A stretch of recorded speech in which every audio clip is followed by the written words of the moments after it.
अस्सलाम वालेकुम dear students, मैं हूं फैसल इकबाल और आप देख रहे हैं the spirit science academy official.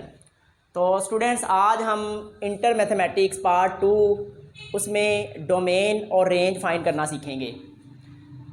तो बच्चों को बहुत ज़्यादा मुश्किल का सामना करना पड़ता है जब वो डोमेन और रेंज पढ़ रहे होते हैं। तो आपने बिल्कुल भी परेशान नहीं होना, क्योंकि मैं बहुत ही आसान तरीके से डोमेन और रेंज फाइंड करने का मेथड आपके सामने लेके आया हूँ।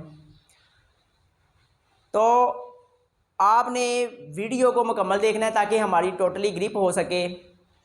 तो अभी अपने लेक्चर की तरफ जाने से पहले जिन दोस्तों ने हमारे चैनल को सब्सक्राइब नहीं किया, तो उनसे रिक्वेस्ट है कि वो हमारे चैनल को लाइक करें, सब्सक्राइब करें और घंटी के बटन को भी लाजमी दबाएं ताकि हर नई आने वाली वीडियो का नोटिफिकेशन आपको मिले।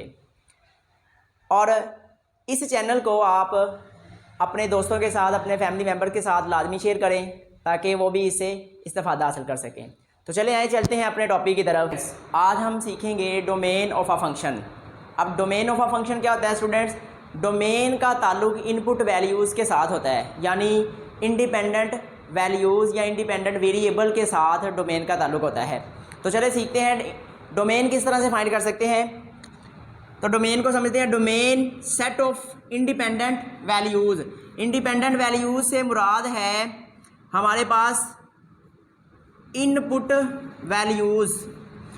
इनपुट वैल्यूज़ का मतलब क्या है? आप डोमेन के अंदर 1 2 3 4 5 प्लस का, माइनस का, आप इवन नंबर, ऑड नंबर, इसके बाद prime number, composite number, rational number, irrational number, कोई सा भी नंबर, यानी कि पूरे के पूरे रियल नंबर को आप डोमेन के पार्ट के तौर पे यूज़ कर सकते हैं। तो अब हम आज पहली किस्म पढ़ेंगे कि डोमेन निकालने की। अब वो पहली किस्म क्या है? हमारे पास अगर फंक्शन गिवन हो constant bye linear, constant over linear किस्म का हमारे पास फंक्शन हो, तो हम इसकी डोमेन कैसे निकालेंगे? तो स्टूडेंट्स, पहली बात जो गौर करने वाली है वो ये है कि डोमेन का ताल्लुक हमेशा उसके डिनोमिनेटर के साथ होता है। यानी डोमेन का ताल्लुक किसके साथ होता है? उसके डिनोमिनेटर के साथ। तो डिनोमिनेटर में हमें कभी भी ज़ीरो नहीं आने देना, क्योंकि 1/0 क्या होता है? इन्फिनिट, यानी ये होता है अनडिफाइंड। हमें कभी भी ओवर में ज़ीरो नहीं आने देना। तो अब हम एक इसकी एग्जांपल लेते हैं, एक फंक्शन लेते हैं जिसमें हम इसकी डोमेन निकालना सीखेंगे। अब फंक्शन है f of x is equal to 2/x + 5। अब ये हमने एक फ़ंक्शन ले लिया, हमने इसकी डोमेन निकालनी है। तो जिस तरह मैंने बताया कि डोमेन का ताल्लुक उसकी इन डिनोमिनेटर फॉर्म के साथ होता है, डिनोमिनेटर के साथ होता है। तो डिनोमिनेटर में हमें ज़ीरो बिल्कुल नहीं चाहिए, तो हम क्या करते हैं? हम पुट कर लेते हैं x + 5 is not equal to 0, यानी ये जो डिनोमिनेटर है ज़ीरो नहीं चाहिए। तो अब यहाँ से x की वैल्यू फाइंड करते हैं। तो x की वैल्यू क्या निकलेगी स्टूडेंट्स? x की वैल्यू निकलेगी -5। तो प्लस का 5 उधर गया तो माइनस का 5 हो गया। इसका मतलब है डिनोमिनेटर में हम -5 नहीं लिख सकते। अगर हम डिनोमिनेटर में -5 लिख दें, जैसे ये देखें 2/x की जगह पे हमने स्टूडेंट्स क्या लिखना है? x की जगह पे हमने लिखना है -5। -5 + 5 लिखते हैं तो समथिंग ओवर 0, और समथिंग ओवर 0 किसको चला जाना है? इन्फिनिटी की तरफ चला जाना है। तो इसीलिए डिनोमिनेटर के अंदर -5 हम नहीं लिख सकते, और ये जो होगा -5 ये डोमेन का पार्ट नहीं होगा। हम इसको कैसे लिखेंगे? हम लिखेंगे domain of f is equal to, हम रियल नंबर में से ये माइनस कर देंगे, -5 को हम निकाल देंगे। अब ये जो r है, r एक रियल नंबर का सेट है। अब रियल नंबर के सेट में से हम कोई भी पॉइंट माइनस नहीं कर सकते, कोई एलिमेंट माइनस नहीं कर सकते। तो सेट में से हमेशा सेट ही माइनस होता है। तो ये जो -5 नंबर है, इसको आपने सेट की फॉर्म में लिखना है। तो अब स्टूडेंट एक दूसरा फंक्शन है 1/2x + 3। अब इसकी भी हमने डोमेन फाइंड करनी है। तो हमारे पास टाइप किस तरह की है? Constant over linear. तो हमने इसमें करना क्या है? हमें डिनोमिनेटर के अंदर ज़ीरो बिल्कुल नहीं चाहिए।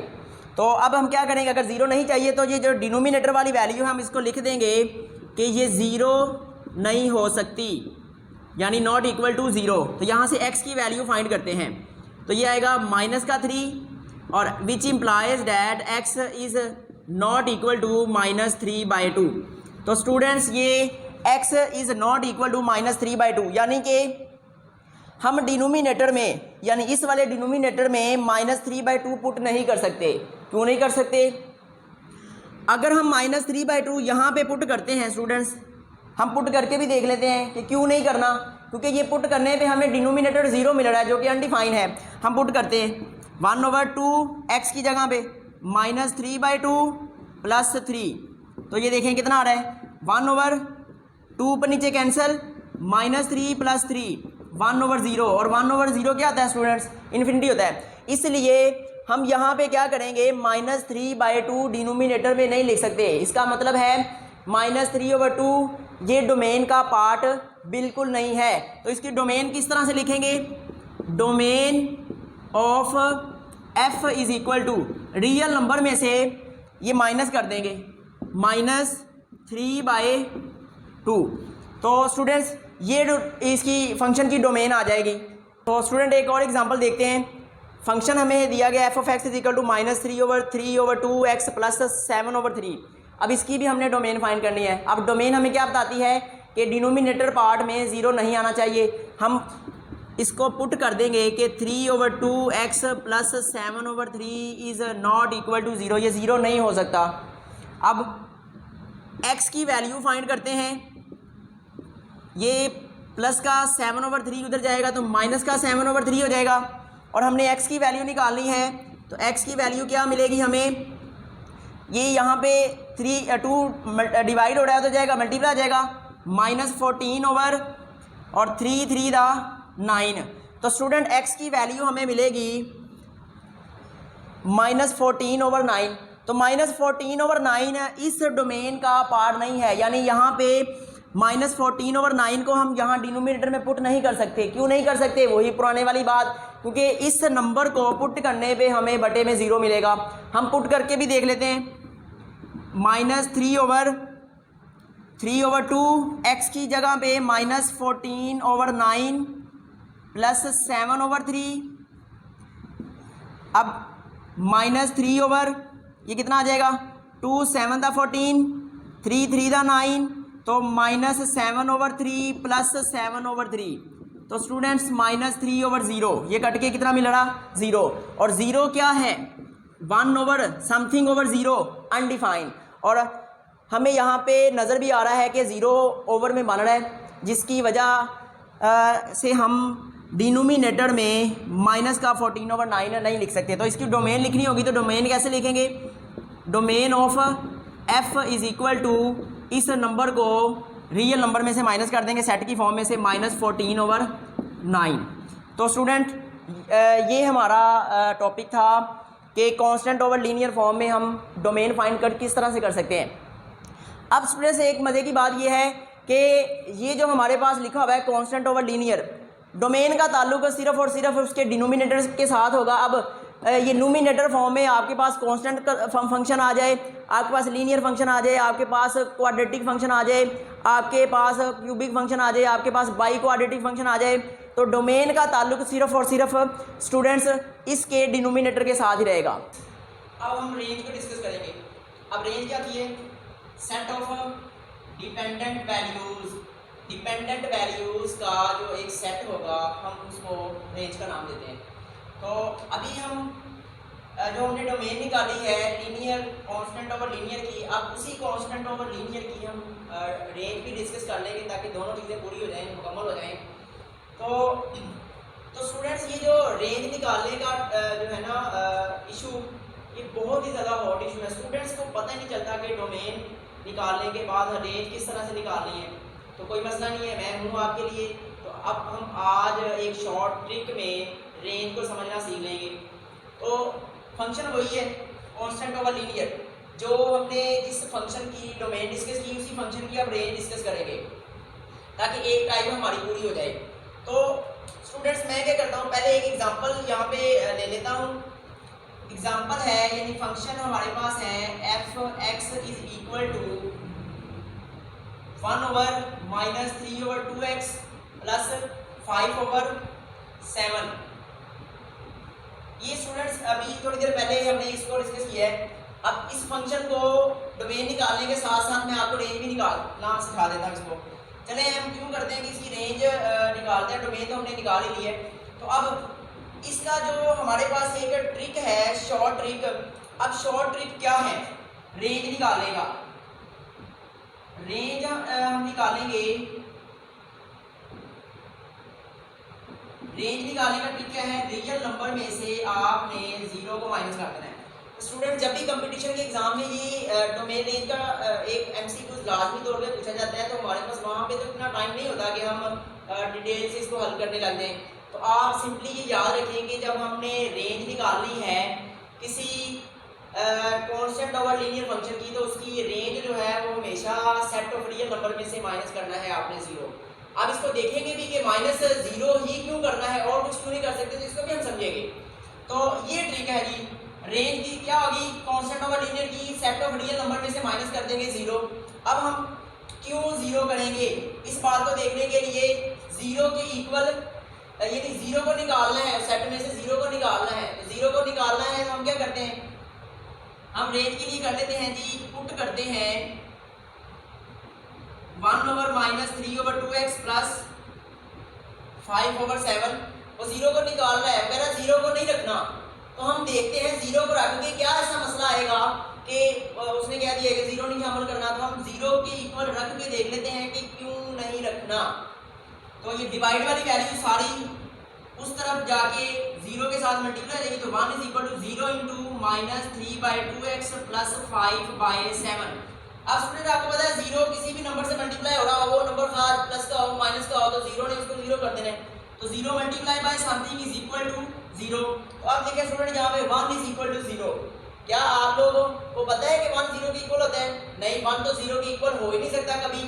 तो यहाँ पे मसला ये आ रहा है कि अगर हम इस रेंज को 0 के इक्वल रख दें तो हमारे पास इस तरह की सिचुएशन आ जाएगी कि कोई भी नंबर 0 के बराबर हो सकता है, कोई भी नंबर किसी के नंबर के बराबर आ सकते हैं, यानी 1 2 के बराबर आ सकते हैं, 1 3 के बराबर आ सकते हैं, 1 4 के बराबर आ सकते हैं।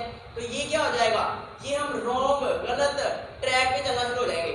तो यही वजह है कि रेंज में से जब हमने constant over linear form discuss करनी है, तो रेंज में से हमने क्या करना है, आर में से हमेशा 0 को माइनस करना है। क्यों माइनस करना है, क्योंकि देखें आपको खराबी नजर आ रही है, 1 0 के बराबर आ रहा है, हालांकि ये तो बराबर नहीं होता। यही वजह है जिसकी वजह से हमने इसमें रेंज में से 0 को माइनस करना होता है। तो चलिए दूसरी एग्जांपल डिस्कस करते हैं। अब अगर हम फंक्शन इस तरह का ले लें, f(x) = 5/x + 1। स्टूडेंट्स इस तरह का फंक्शन है और हमने रेंज फाइंड करनी है, तो रेंज के लिए वही ट्रिक, आर में से क्या करना है, 0 को माइनस करना है। क्यों माइनस करना है हमने पहले देखा, फिर भी देख लेंगे। चलें हम देख लेते हैं। रेंज निकालने के लिए पुट करते हैं, ये पूरी जो वैल्यू है, पूरा फंक्शन है 0 के इक्वल रख लिया, ठीक है, 0 के इक्वल रख लिया। तो अब 0 डिनोमिनेटर वाली सारी वैल्यू से लेफ्ट साइड राइट साइड पे जाके मल्टीप्लाई हो जाएगी, तो राइट साइड पे तो 0 पड़ा हुआ है, 0 किसी भी नंबर से मल्टीप्लाई होकर 0 आंसर दे देगा, तो 5 आ गया 0 के इक्वल। एक्चुअल में तो 5 0 के इक्वल होता ही नहीं है। तो यही वजह है कि हम जब इसकी रेंज निकालेंगे तो रेंज में हम क्या करेंगे, रियल नंबर में से माइनस कर देंगे 0 को। तो ये स्टूडेंट हमने कांस्टेंट ओवर लीनियर की डोमेन भी फाइंड कर ली और हमने इसकी रेंज भी फाइंड कर ली। तो स्टूडेंट्स अब हम टाइप 2 डिस्कस करेंगे। हम डोमेन निकालेंगे लीनियर फंक्शन की और हम रेंज निकालेंगे लीनियर फंक्शन की। तो अब स्टूडेंट्स डोमेन निकालनी हो लीनियर फंक्शन की, तो लीनियर फंक्शन की डोमेन ऑलवेज रियल नंबर होती है और इसी तरह रियल नंबर जो हमारे पास लीनियर फंक्शन है उसकी रेंज वो भी ऑलवेज रियल नंबर होती है।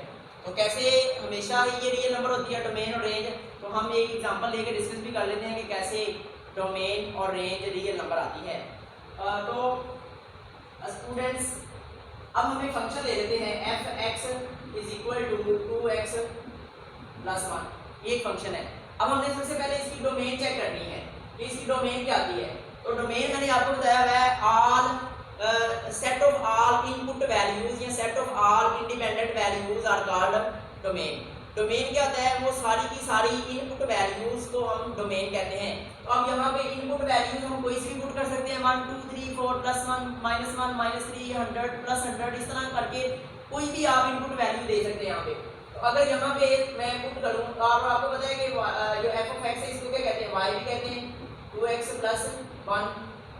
अब यहाँ पे अगर मैं -1 पुट करूँ तो मैं -1 पुट करूँ x की जगह पे मैं -1 पुट करूँ तो आंसर क्या आएगा, 2 × -1 + 1 = -2 + 1 = -1। तो y का आंसर कितना आ गया, y का आंसर आ गया -1। तो इसका मतलब है पॉइंट की फॉर्म में क्या आएगा, -1, -1। अब अगर हम यहाँ पे प्लस का 1 पुट करते हैं, 2 × 1 + 1 = 2 + 1 = 3। तो स्टूडेंट्स हमें पॉइंट क्या मिलेगा, 1, 3। अब अगर आप यहाँ पे 0 पुट कर देते हैं, 2 × 0 + 1 = 0 + 1 = 1। तो पॉइंट क्या मिलेगा, पॉइंट हमें मिलेगा 0, 1। आज स्टूडेंट्स यहाँ पे चलें 2 पुट कर देते हैं, 2 × 2 + 1 = 4 + 1 = 5। पॉइंट क्या मिलेगा, 2, 5।